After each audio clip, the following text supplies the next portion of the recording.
Hey there and welcome to Matt's Garage and another W124 Mercedes repair video.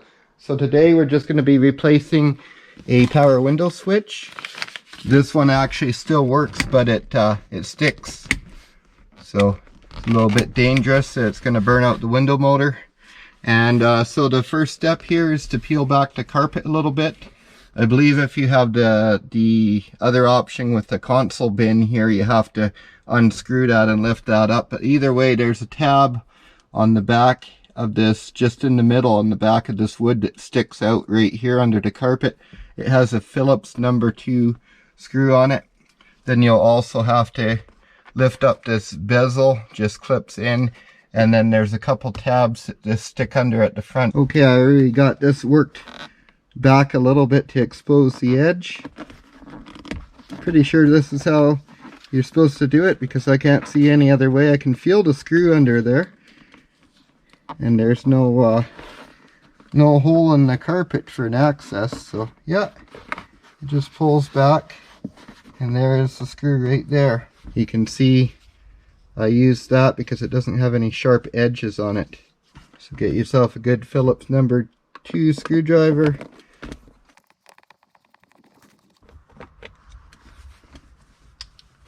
Okay, we're gonna need the shifter in a central position. Mine's backwards anyways because this car is swapped. But either way, get your shifter into a middle position, and I just used my fingernail to get under there because I didn't want to damage anything. But if you have to use a knife blade or whatever, and then just gently work around it, don't just pull up one corner of it. There we go. Slow and gentle, and we got it off. You can see it just sticks in with those. So pretty simple. Put that aside. And now this should lift up, and I believe the switches should stay behind. Yeah. Okay, we'll just poke those down because they kind of stick in there. I hope I didn't just break that one. I don't know. Okay, those ones stay with it.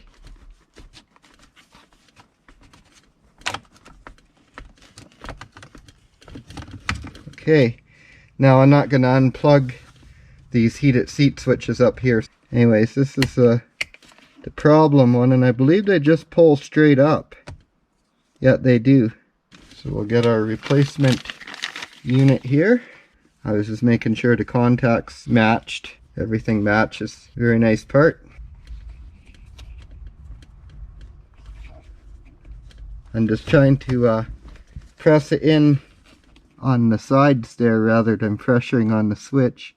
And now, of course, there's some dirt and debris down in here, so I'm just going to go grab a vacuum and vacuum this out, and then I'll get back with you. Just a close-up view of what you're going to see when you get in there. So you can just leave it resting on your shifter nicely there. So I'll just grab my vacuum and vacuum all that debris out of there, and we'll get this back together. Okay, now reassembly is very much just the opposite of disassembly. Just have to tuck the carpet back under afterwards, and you want to be careful going both ways about the switches because they do kind of hang up in the wood as it clears over the switches, so you don't want to yard it up and yank one of those off. That one caught a little bit, but I got lucky and it didn't break it or anything, so just watch out for that. And we'll just get this back down. Just got to make sure it's latched in up at the front there under the ashtray, and then should go right down. As I said, just be careful as it works down over the switches that you're not pressuring one of the switches, and these plug back into their sockets as they're going in. So if it's not going down, just try and move it around a little bit and jiggle those plugs into place there, and that should do it.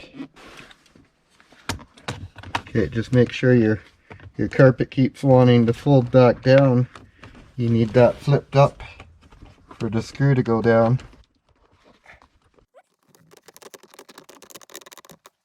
See, these have a little bit of play in them. So you can jiggle them around in the holes as you're dropping it into place to make sure that they're not binding.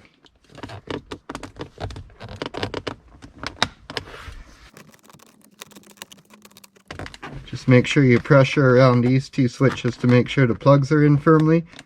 And then if it's not springing back up and that screw hole down there is right tight, that little tab is right tight, you should be good. So then we'll put the screw back in. You don't want to use that screw to try and force the cover down, because that's not going to work out for you. It'll just break something. And of course you don't want to overdo it on tightening this. It's just a plastic tab. Just snug is good. And then we'll probably use that same tool.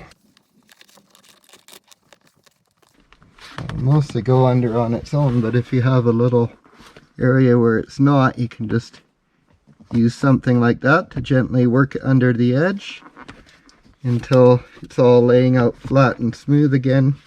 So there we go, and then we'll just put that bezel back. Okay, now as you can see, the tabs are not symmetrical on here, so these extra tabs on the side, they go to the front. And they line up into the actual shifter housing there. They don't clip into the wood, they clip into the shifter. So just push it down, it clicks in there nicely. I'm going to put her back in park. Let's park on my car. Okay, just like that, we have a non-sticky window switch. You might want to just test a new switch before you put everything back together. I didn't bother, I'm sure it will work. And there is a small difference between left and right on these. You can see somebody's actually put a left-hand switch in there, and the difference is the little silhouette on there. Other than that, electronically, they would work on either side. One other little thing to note about these switches is you can take them apart. You see those little tabs there? You just pry out the sides to release those tabs.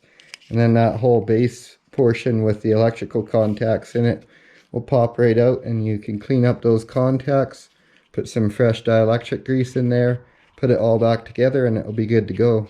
That is, if it isn't sticking like mine was. So I do hope you found that helpful. Thanks a lot for watching Matt's Garage.